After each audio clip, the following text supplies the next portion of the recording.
I I don't don't know know where where to to start. start. I Yeah, don't I know where really to don't know where to start. start. Let's start with the samples. Oh, that's so different. Yes.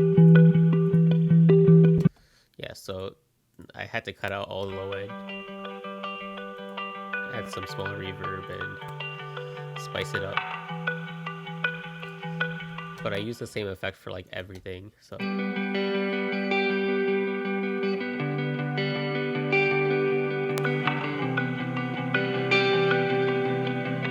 yeah, all of this was from Splice.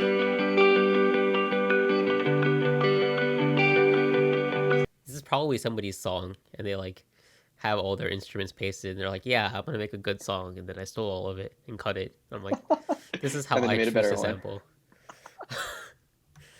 Mm. I wonder if we like Shazam this, if we'll find somebody else.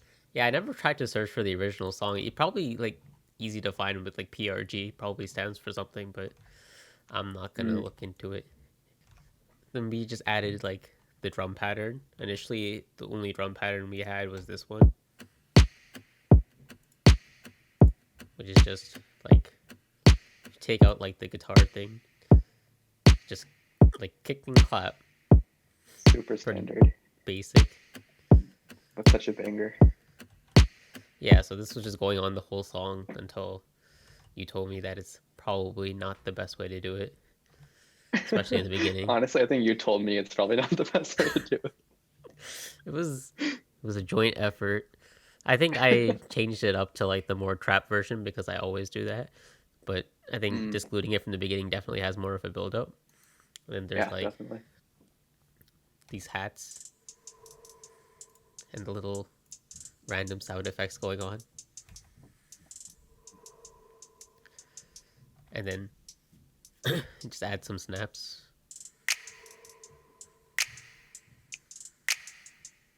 And then I think every single thing I make has the same things. But the thing that's really weird about the song is like it's 80 BPM instead of like 140 or 150. So it's like Yeah, both too slow and too fast to be mainstream. it already sounds like such a trap song right from the beginning, but like you don't Yeah, get that vibe. And I think it's like the guitars really cut it. yeah. It's a guitar plus trap.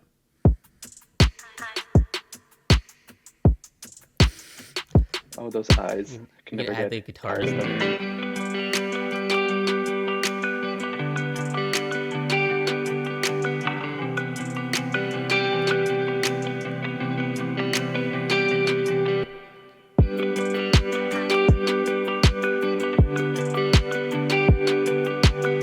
I'm still hearing Christmas in this. Like, it never gets old.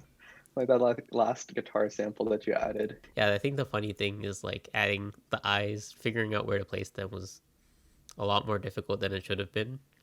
Also, like figuring out how much drums to put in there was its own thing. Mhm. Like the haze, you can talk about the hay. Oh gosh, the A's are so essential. There's so many different genres going on that eventually lead up to Yeah, Disney Trap. yeah. It's a confused song, but I'm glad that the consensus of our audience has settled on Disney Trap. With the drums and the guitars, we had to add like a little more space.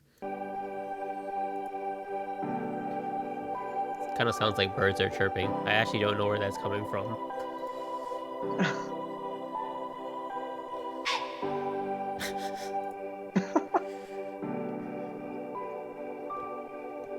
It's so peaceful. Like it really just like I don't know, like especially at the beginning, it really sets the mood. Oh yeah, That the like it's beginning. almost gonna sound nostalgic. Like Yeah, nostalgic but kind of like positively forward looking. I don't yeah, know. I like that description. And then we Like, talk about lying, so then like it just kind of kills it. there's a cassette player, Final Crackle. I feel like there's a lot of songs these days, I think, that add artificial kind of oldness to them. Like I I think think everything it's is recorded at such high quality now that like it yeah. adds a bit more of realism, like acoustic realism by Throughout most of the song, we have the same bass pattern.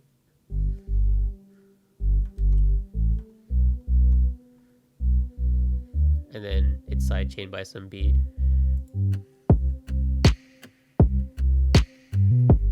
It kind of reminds me how like Charlie Puth starts all of his songs. That's so Some like true. retro vibe bass, like some loud kicks.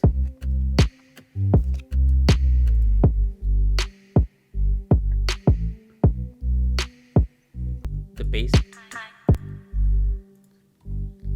has a little pad that like follows it around. That's kind of Hmm. like Christmassy. Oh wow, that's where it's coming from. Yeah, it's just subtle, subtly in there. Yeah.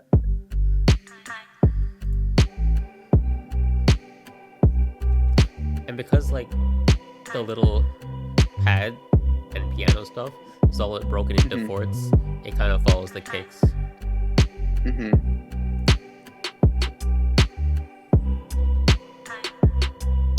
And I really like this run and how it like as like the kicks change. Yeah, there's a little transition to like help you guide. I guess we can talk about the plucks because it's the only thing we didn't talk about. Yeah. They're so faint that you can't hear them. High For pitched emotional stuff. support. Emotional support. It changes a bit later to some like church organ, which doesn't fit with the rest of the song. It kind of helps fill out the mids though. Yeah, we just need something to fill out the mid. I find it really interesting how like the kind of the more instrumental parts, like basically the non-percussion parts, they carry through between like the verse and the chorus. But like if you look at the percussion, it completely cuts out in that last beat before the chorus kicks in again. Yeah, So it's a long pause.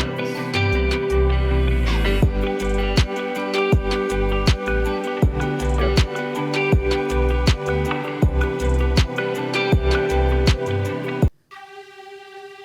Without any context, it sounds like a violin, but by itself, you can tell it's some distorted flute. Yeah. Yeah, the first time I heard it, like it sounded like strings. Like I thought like, oh wow, you added strings. Like that's really cool. And then you're like, I didn't. Like then what am I hearing?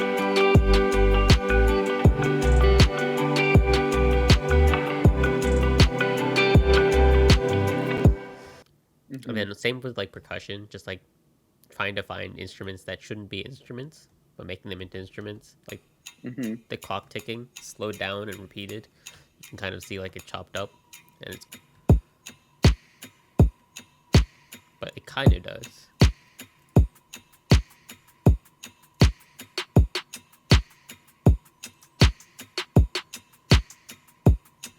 Do you want to show a little bit about how like the bridge builds up?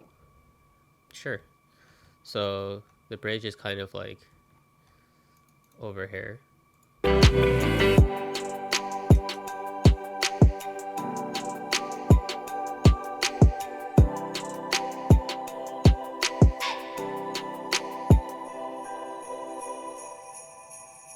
Hello?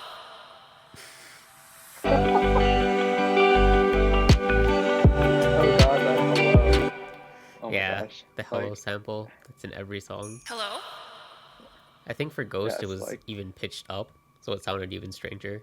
like I knew I wanted it to be in this song somehow. Like I wanted to make this your trademark. And like I feel like so much of the bridge is reconstructed around where that hello comes in.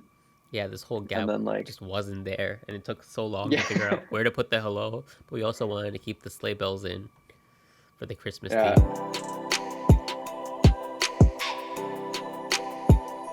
So like it gradually goes in, and then it's like it's also really funny that this Yeah. sample is not at all related to the rest of the stuff. But with the rest of the samples, it just kind of goes along. Yeah, like It shouldn't fit. it's like magically fits the chord progression. So Yeah, I think we did a really good job, or we, meaning you, did a really good job of breaking down a lot of the heaviness that comes from the chorus into like a sense of lightness. I guess one of the challenges is like trying to fit so many segments into one song. So there's a few other elements It's for Christmas. yes, And you can kind of hear it in the background.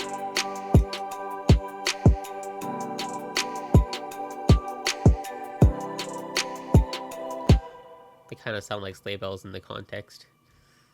And yeah. I even really like how by the ticking that you mentioned earlier switches into the sleigh bells. Like, yeah, it was definitely something that you push for a lot, just like wanting to make the song more Christmassy.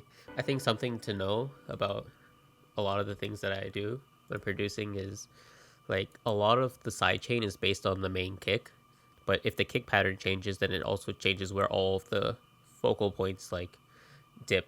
You can kind of hear like everything follows this kick. So everything kind of like revolves around the kick. That's why changing the pattern really changes the whole feel. like kind of the Uh, motion of the song kind of prevents us from thinking it's an 80 beats per minute song, right? Like you said yeah, earlier, like that should be really slow, but like I think the song is really relaxed, but I don't think it's slow by any means. like a lot of those small elements kind of dictate Yep. whether or not the flow stays or if it just completely breaks. We can talk about the lyrics now. The lyrics really were based on the foundation of what the title like of the song was. Like I remember when you sent it to me, uh, it was just called "Lie to Me" right from the get go, and I asked Yeah, you like, "What does this mean?" And you were like, "I don't know. What do you want it to mean?" And I was like, "Okay, cool. Like uh we have this song that gives us this sense of like nostalgia slash uh kind of almost forward looking vibes. Um, we have this theme of lie to me. What kind of yeah, story do we want to tell? I feel like the shape the lyrics took really was, at least in my view, less of like a reflection on personal experience and more so a reflection on where I don't want a future relationship to be. Like, I don't want to be in a yeah. situation where, when you lie to me, it feels like ecstasy. Like, I don't want to be happy that you're lying That to me. sounds And, very like, toxic. Yeah, right, exactly. It sounds very toxic.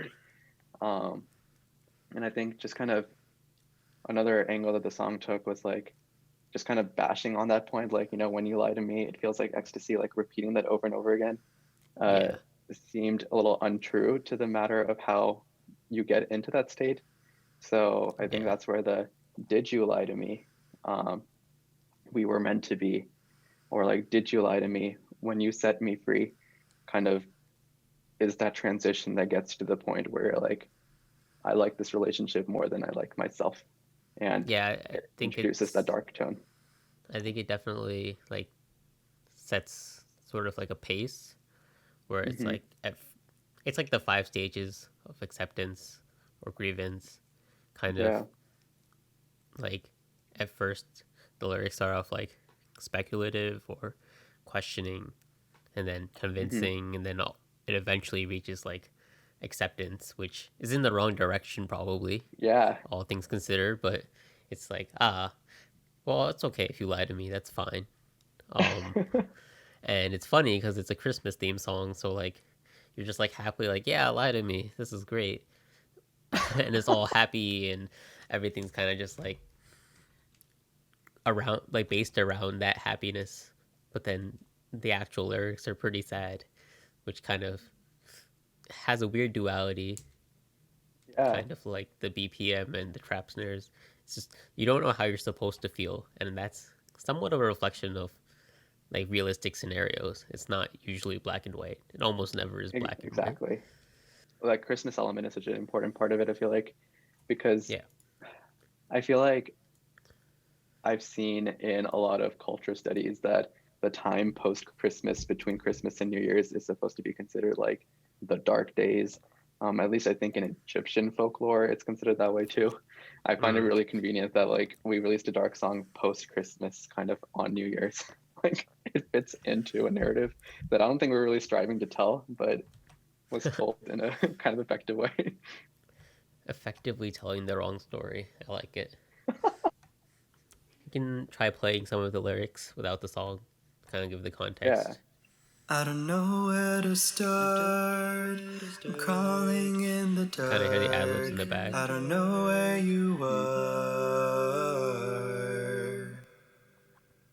You got me in a trance, like we're in this dance. When you change your plan,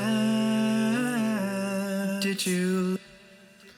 And before we go into like the whole chorus, Mm-hmm. the whole precedent of like each of the verses is kind of just flat trying to say this is what the situation is Mm-hmm. and setting a ground. And for that reason, there was like a creative decision not to distinguish the chorus and the verses too much. Mm-hmm. So the choruses aren't filled with a bunch of layers. You can see there's only one layer in the chorus, at least these two, before we get to the Mm-hmm. final one. And it's not backed by a bunch of different tracks and like different bass and different kicks and everything. It's just trying to blend in with everything else. And that kind of ties together like the idea of trying to make everything flow, but also telling different stories. And we don't want to make it so that the chorus is a completely different story and the chorus is the focus, but rather the whole picture is kind of to be taken piece by piece. And they're supposed to be somewhat equally weighted, but it would be kind of weird to just Yeah. not have a chorus. So it's there, but not too much weight is put Yeah. on just the chorus. Right. Right. I think that's a really good way of putting it. It's like every kind of section of the song is kind of a chapter that we unfold in the story. Yeah, Um, and that's kind of why the choruses themselves aren't the final picture. I think a lot of times choruses in a very standard pop song, like the chorus is just a replica each time, whereas the lyrics slightly change every single time to kind of fill in what state we are in the story. yeah. And of course, that's not the best way of telling a story. If you can imagine like trying to tell a story and like you get like halfway through the story and then you start repeating the same thing you said like 10 minutes ago. And then a If third there's time like you repeat slight it again. deviations. Yeah. Like that's not how we want to tell stories. So it does change each time to reflect like the different stages of the song and the different stages of the progression of the like narrative of the song as well. We heard what the vocals sounded like by themselves. So if we like piece it together, You got me in a trance, like we're in this dance. When you change your plan, did you lie to me? so we can kind of hear that it goes into the chorus very pop like, um, but it doesn't change all too much. It's like the drum pattern changes, the like vocal itself is more pop like, maybe it's more rhythmic, um, but overall the transition isn't like mind blowing. It's not like a drop. Right. I think that was a little bit of a challenge too, right? I think given a little bit Yeah, of your previous history and the genres that you've explored, yeah, and that was kind of hard to given my do. lack of writing lyrics, almost naturally indistinguishable because it kind of was difficult to think of a different way of telling it. Do you want to talk about like how you came up with the melody for the chorus or for anything else? Did you lie to me when you set me free? 'Cause Yeah, it's I think that part not the especially, same. like I think when we first had the chorus, like there's a lot of motion happening in the instrumental. And we thought that maybe keeping the keeping the melody of the chorus kind of static, like as a more monotonous note, like when you lie to me, would be kind of an easy way out of making it too busy. Yeah, But to kind of get a little bit more of the nostalgia, I think we pulled from Chasing Cars, like the do do do do do do do do do. Like it kind of it pulls you almost into that mentality. And I don't think it necessarily conveys exactly Chasing Cars to people, but yeah, um, I think it was definitely inspired by Chasing Cars a little bit, especially in the melody there. yeah. I think a lot of the different like components and the melodies for the tracks were very inspired from multiple different places, and I think Hmm. they weren't really ripped off in any way, but it definitely does add little golden nuggets or Easter eggs Yeah, for people listening. Like, hey, that kind of reminds me of something, but I can't put my finger on it. And exactly. I really like those because then people kind of like find them and they feel really proud. Like, ah, I see what they did Yeah, there. It's yeah. a Because unspoken connection. yeah, because like the reality is like music is based on inspiration from something, and like Hmm. nothing is completely original, Yeah, it's but definitely true. sometimes you want to throw or make that very explicit that it's not original. In the first verse itself, you guys heard the backing vocals that kind of complemented the actual verse, and they're kind of like an echo, but they're not exactly done exactly the same, and that's because of the conflict in deciding what melody to choose. So there is one version which is the actual verse, which is the one we decided on, but there's kind of a hint of the process uh, in the background a little bit as well. Yeah, And you then can try to explain it. So I don't know where to start. Crawling in the it's dark. very like instead of just Oh. delaying everything, just having that is a lot more interesting and dynamic than just repeating mhm, the same thing. And that's kind of we had an initial version of what we wanted to do in terms of like mhm, pacing and vocals, and the background one kind of reflects the original one, whereas like the main one is the changed one or the one we settled mhm, on. And I think just having both of those components in there kind of settles on like a middle ground of like the different directions that we went and how they kind of mhm. come together in the final product. Right. I also like how it starts with "I don't know where to start" because we didn't know where to start. Yeah, definitely. A cop out. Nowhere to start. I'm crawling in the dark. Yeah, I mean, I feel like it's just very funny and ironic to just start things with things that shouldn't be started. Uh, Definitely a lot of elements weren't supposed to be taken too seriously, Yeah, and for I sure. take pride in that. Um, I think we can talk about some of like the other melodies and explain more about how we uh, reached like what we wanted to keep because there was a Hmm. lot of pieces that we didn't keep, and so we can focus on kind of what the consensus was. So like we can talk about the bridge, for Yeah, example. yeah. We can just play the bridge for a bit. Pick up the phone, pick up the phone, pick up the phone, pick up the phone. I'm all alone, I'm all alone, I'm all alone, I'm all alone. Hello? Hello. I think big decision that I came to, at least. I'm not sure if it was thought about too much, but I wanted to leave the bridge as bare bone as possible instead of stacking it too much, which was the initial idea to Hmm. just like have multiple layers going on. But I thought if it was more like simple, it would kind of serve as a break to all the kind of complicated stuff and busy sounding, like both vocals and instrumental were very busy sounding up until that point. So just like a little break from that and then a complete break from everything. And then it kind Hmm. of just goes back into the song where like after the bridge it's just Hello? like When you lie to me, feels like it's it's like very busy. So we want to make sure that there's a little respite from that. Hmm. Do And you I want to think talk about the love. Lao in the bridge, the Easter egg? Yeah, I'm all the Easter egg. alone. Hello? Yeah. Do you I remember what think song it's from? I think it's from "I Like Me Better." To be honest, I don't remember. I think Am it's I right? I think it's I'm so tired of love songs. Is it? Tired of I think so. Oh, you're so right. You're so right. Uh, okay. You're the one who's saying. I know. Oh my God. I think like I took so many different takes for this bridge just because, like you said, we wanted to stack some things together, but also not overdo it. So we definitely picked a subset. And I think there's Yeah, one take where I like somehow like channel love and then like went into that. And then that became the highlight, even though that's not where the intention was at all.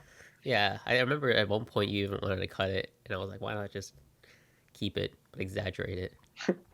Why not just like end there? Why not just? I'm all alone. And it kind of like delays too, which is even funnier. So like you can keep hearing it until it breaks.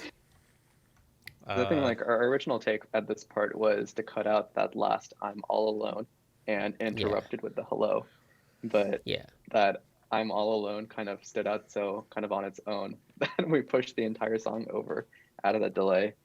Obviously, did not take out the hello since that's the It's the keystone key to the element of the entire. song. Yeah, It's my tag. exactly.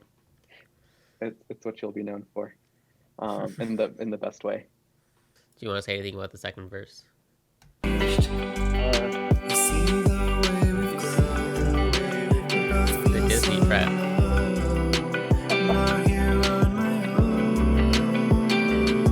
this is literally own. like my acapella background bleeding into uh bleeding into how this entire segment was kind of rethought of.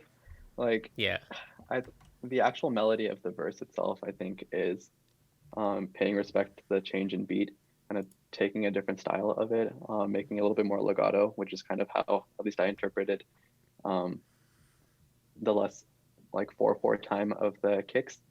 Um, and then I don't know. I think the background or the supporting vocals really were just to kind of add more of another dimension to it and kind of build up back into that second chorus as like the lyrics almost talk about the being upset about the situation part of it. So yeah. I think um, we can play without the instrumental. Just hear the Disney mhm. side without the trap. Changed. You see the way we've grown. We both feel so low. I'm out here on my own. Got me in a trance, chasing your commands. Done with your demands. Did you let? So like, I thought it was pretty cool. I don't know much about vocals, but I thought that was pretty good way to tie in the second verse. Yeah, I really like this one part that I like really like how it worked out in the song, which is like the run that I do on demands like ties in really well with that bass run that we like have in the instrumental. With your demands. Did you let? Yeah, they definitely like ties together the bass run so that it's not Yeah, lonely. yeah, yeah. I remember sending you the background vocals, and I told you you're either gonna love it or hate it. And I think you were just like, I'm confused. Yeah, I was more confused than anything. I was like, where do I put this? How do I put this? I eventually tried to Did we figure out just how to change level them and genres? everything. Yeah, I was like, this sounds like Disney. That's where the Disney trap idea came from. Because when he like sent me the acapellas, I was like, huh. I don't know much about acapella, but it kind of reminds me of like a Disney song. And there's the trap snares on top of it. Neither of which were starting elements of the song. The original song is Right? just a bunch of like kick claps with guitar over it. It almost sounds like a country song at that point. I know. Oh my gosh. Just like not my favorite genre whatsoever. So Yeah, I, it's I funny don't know how. how I settled on any of this stuff. Like, of course, the BPM was based on the original guitar samples, which were 80 beats per Mhm. minute. And for those unfamiliar, trap is usually 150 or 140, future bass being 150 probably, and EDM being around 130. Um, so the song was either 80 or 160, depending on how you look at it. So it's either really fast trap or really slow, like EDM. It kind of And in it a felt like really neither. awkward spot. Like, Yeah, it feels like neither fast or slow or both, depending on how you look at it or what you're paying attention. Like if you're really paying attention to the kicks, it could seem very slow because you would the general four kick pattern is in 100 BPM songs, for example, like Kaigo, and this is 80, which is 4/5 of the speed. So 80% speed versus if you're looking at a trap, it's 10 BPM over the 140 or 10 BPM over the 150 or 20 over the 140, which is hmm really weird. And your mind doesn't know what to do with it, especially if you listen to a lot of pop music. I think that threw a lot of people off when they initially heard it. Yeah, for sure. The only reason I'm used to it is because I worked on it for so long that my mind is just like, this is fine. This is normal. I mean, even if you like, I mean, I worked on the song, but even if you ask me, like, I would not be able to tell you like 80 beats per minute without knowing that, like, that trivia. Like, it doesn't feel like it should be that. I feel like I wouldn't either because I use pattern recognition, and there's no song I've heard recently that's been 80 BPM. So Yeah. I would not know what to associate it with. We can talk about the backing vocals for the last chorus. So without the vocals, When you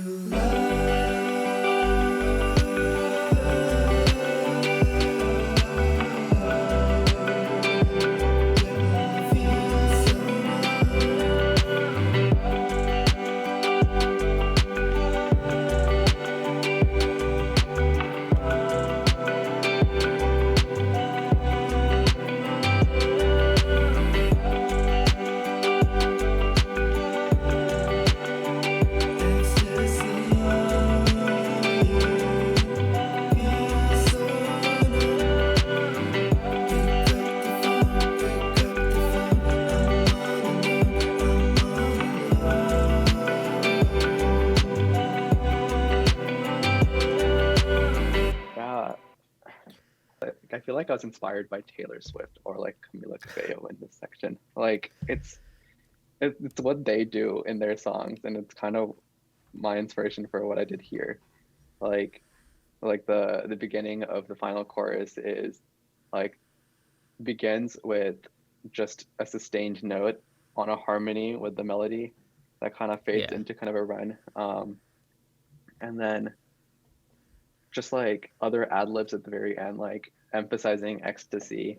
And then I don't know, I thought it was kind of clever that there was like the pick pick up the phone, I'm all alone, which kind of pulled the lyrics from the bridge, but like added a yeah, different style recurring to elements. it. When you lie to me, feels like ecstasy. 'Cause I feel so numb. Yeah, I feel so numb. I think something that's interesting is that it kind of carries its own weight without the instrumental. But if you guys Mhm. remember, the instrumental also had that additional splice track with kind of like the backing vocals. Mhm. So the backing vocals are on top of the backing vocals that are on the vocals. So there's lots of things going on, plus the very crowded instrumental. So there's a lot of elements kind of like poking from all over the song, kind of congregating in one area. Yeah, like the backing vocals itself, I think that was there before we even wrote the final chorus in terms of maybe the lyrics were there, but the melodies might not have been. Like I think the Yeah, backing vocals there really carried a lot of the through line through the entire um, final chorus. Like as you can see, like in the tracks and the waveforms, like there aren't a lot of backing vocals here, although a lot of songs would want to fill up that space. So yeah, I think the instrumental really helped carry uh, the finale of it without feeling too weighty, like you said. yeah. Definitely a big part of it was trying to make sure that too many things didn't conflict. So if we Mhm. like play the beginning of the final chorus, To me, feels like ecstasy. 'Cause I feel so numb. Yeah, I feel so numb. like you can kind of tell that it's starting to get busy, And Mm-hmm. one of the hardest parts when the song is trying to get busy and you want to get all the elements in, but that you don't want them to conflict, the biggest challenge is figuring out how much of each thing you want, or in certain cases, including this one, which things we need to cut in order to let the other things kind of like succeed in a way. Otherwise, Right. the whole multiple element thing kind of fails if the person listening to it kind of gets overwhelmed Mm-hmm. by all of the different things coming at them at once, which is definitely something that's a big struggle in trying to do one of those aggregated all the elements kind of situation. Trying to cut Right. small things is just a lot more difficult than adding the things. Yeah, that's so true. I'm like, I guess like we added some gimmicks too, or kind of mind tricks or audio tricks to kind of help make space. Like I think, at least I think the harmonies that I added are panned left and right to kind of not take Yeah, up as much space in like the center. Um, yeah, so that way like they support from the outside rather than kind of taking up the center, which is where the main vocals and the instrumental are. So it's one yeah. of It those things. definitely figuring out how much of the center you want. I know for this song specifically for the instrumental, a lot of the bass and kicks are put on mono so that Mm, they all hit at once, but a lot of the instruments are panned or stereo separated so that mhm. they're more in the background so the vocals can kind of strike more because I wanted to make it more vocal centric. I think something I could have possibly done is try to take out some of the guitars a little or like chop them up a little or pan them a little to make it a little more dynamic because they repeat a lot. But I think having them as a base also serves as a kind of good ground or good base to add to. Mm-hmm. So there's a lot of ways to go about it, but the creative decisions along the way were kind of things that you could debate for hours. I guess. Yeah, for sure. But I'm glad with where we landed on it. Yeah, I think we reached a lot of middle grounds. I think working on this has taught me a lot about like balancing, especially vocals balancing, but also like figuring out which components are good and which components are not. And it's kind of heartbreaking to like cut multiple times for Yeah. the greater good of the song. Because like when you make something, you're like, hey, I kind of think this sounds cool, and then it doesn't actually sound that cool. It's something that's a lot harder for me than I thought it would be. I think that's kind of hard to hear is with all the things going on here, all the automation, we want to make sure that when one thing ends with a run and something else is supposed to start, you don't want it to distort. Does So it have to change when you lie to me? so you kind of notice that the thing is kind of falling off because we're like taking away the sound so that the other thing can be filled in. But the problem is while we're doing that, while we're cutting down the run's volume, we kind of lose consonants at the end. So like for the change, if without this you couldn't really hear. Maybe you can now with the instrumental out of the way, but just for like clarity's sake, When you lie to me. you kind of hear like chain, and you can't hear the G, and so we kind of just added a G artificially from something else,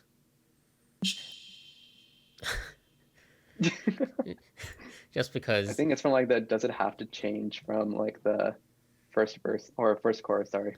Yeah, something from the previous vocals from this track. I think I struggle with my consonants at the end of words. So Yeah, I on the second chorus I say cuz it feels so dumb. Yeah, it feels so dumb, but it came off as dump like yeah. So just like and cutting out you the end of it. It's weird there's because the opposite dumb would effect there. sound the same without the B, so just cutting it off early actually has a great effect. And a lot of producers do the same thing. I mean, like pop music especially, where they have heavy delay, but then they'll just manually cut off everything like this to make sure that you don't hear that delay or you don't recognize the delay. So it's there, but you can't hear it. That's the goal. And like it has a positive effect of helping fill out the space Yeah. without necessarily having to record another vocal. Yeah, I think the whole point of reverb, where like you make it sound airy and spacey, and delay, it kind of serves the same purpose. It's supposed to be like bouncing off walls, uh, and what that accomplishes is it sounds like multiple tracks are going on at the same time, even if it's just one track, because there's a little either difference in frequency or a difference in range or a difference in timing. One of those three elements makes sure that it sounds more wide. And when things sound more wide, it means it sounds more like apparent. So when people sing statically, it's called dry vocal. And it's not very good because it kind of sounds like nothing is going on and it's boring and it sounds flat.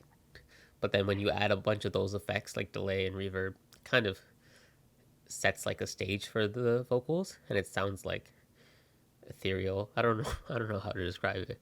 Like there's a lot of songs that get away with very static background track or maybe something that has a lot of silence in it. Where if you have too much reverb or too much delay, it doesn't fit the track. I think Mhm. like in Somebody That I Used to Know by Koi, a really really old song, like you definitely couldn't have a lot of reverb and delay on that because then it would just be like a very simple background and then someone like screaming in the background. That's what it would kind of signal. Definitely would be a red flag and sound weird on our ears. Yeah. Uh, Do you want to talk about Deshpande? I do. I was trying to figure out how to transition that in so nicely.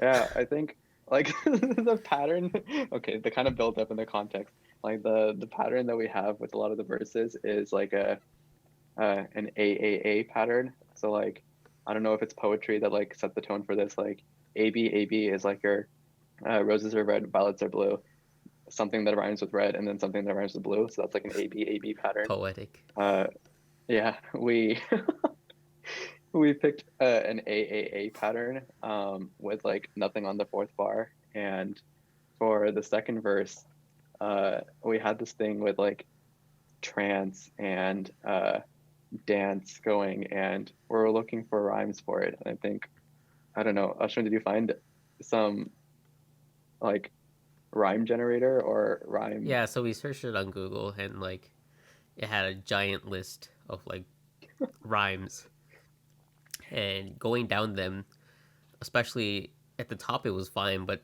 the more you go down the worse they get. And some of them straight up don't rhyme. And the one that like stood out to us is it tried to rhyme Deshpande out of the blue. I don't know where that comes from.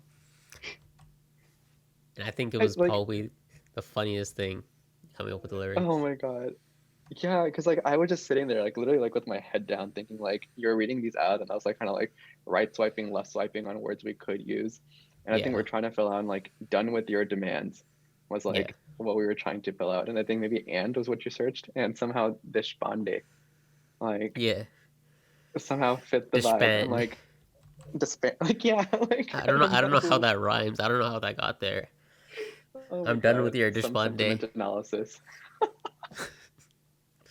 Oh my God. So there was such a every time we revisited this, like, because we worked on this at least once a week for a couple weeks, and oh, Yeah.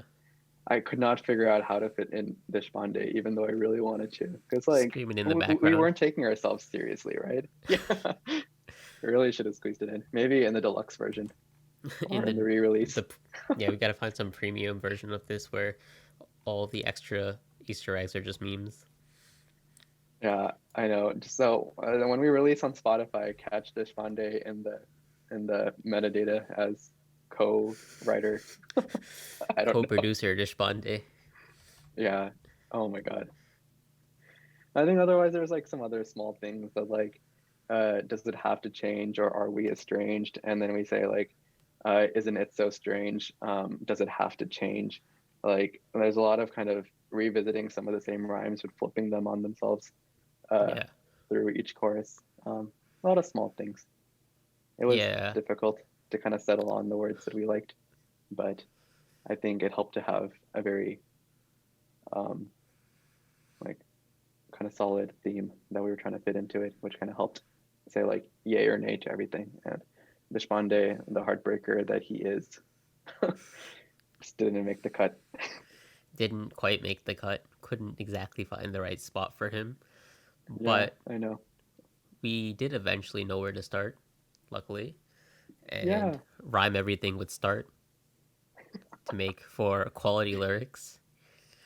Oh my God. We like, I don't know where to start. I'm Dark crawling in rhymes the with start. dark. Dark apparently rhymes with start, and then I don't know where you are. Are apparently rhymes with start too. So I guess I like I just mean, don't do well with consonants at the end. just cut off all the consonants. I mean, Just cut them it's all kind off of and how it all makes Eminem sense. describes rapping. He's like, you can just kind of ballpark it. Close enough. It works. Yeah. It works in context.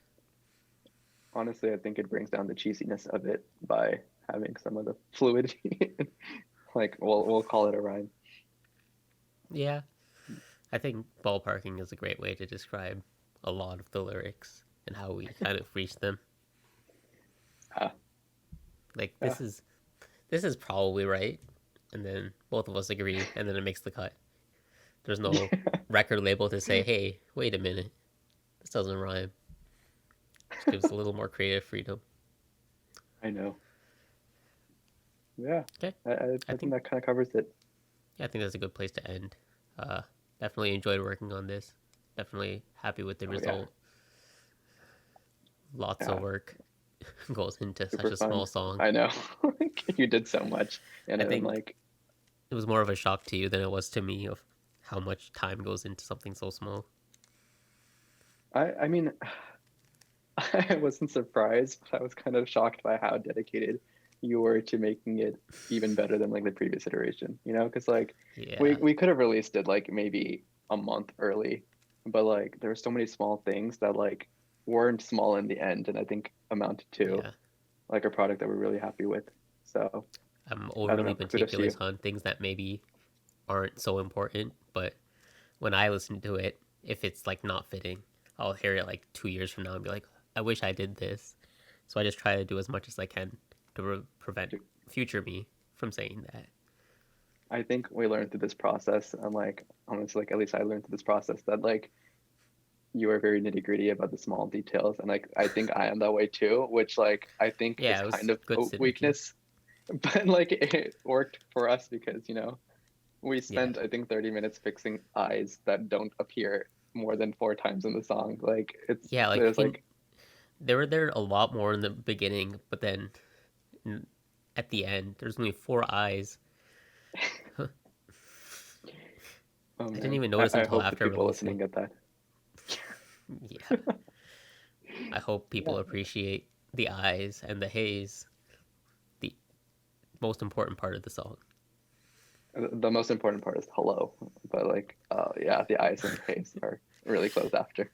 But Truly yeah, I'm inspirational glad we are album. doing this video. It Yeah, gives people an insight into a lot of how, especially the instrumental came together, which is a really yeah. big part of how the song came together. So I I think for people who want to sing and or produce, it kind of shows one perspective. And maybe it's a mhm. good starting point for other people, or maybe someone learned something that they didn't know, or maybe they can tell me and I'll learn something I didn't know that I did wrong, Yeah. which is probably a lot, but it's fine. I'm fine with Okay. that. Yeah, I I think mean, being right was not the goal, so I think it's yeah, I okay. think the reason I like putting these out is it shows that my progression is Mhm. very dynamic, and you can easily tell how much I've improved within each song. So maybe 5, 10 years from now, if I'm still working on songs, I can look back and be like, I knew nothing. That's fine. Remember when I thought I could just stick in a G at the end and call it a day? Oh man. Hopefully, I'm not doing stuff like that in the future. But if I am, then maybe this innovation was truly inspirational for future producers, and they'll start doing this as well. Yeah, dude. Sorry, You never know. You can never tell with this stuff. Okay, I Yeah. think that's a good place to end it. Yeah, I don't know where to end either. I don't know where to start, but I don't know where to end either. Oh gosh. Yeah. Um. Okay. Okay, bye. Bye. No.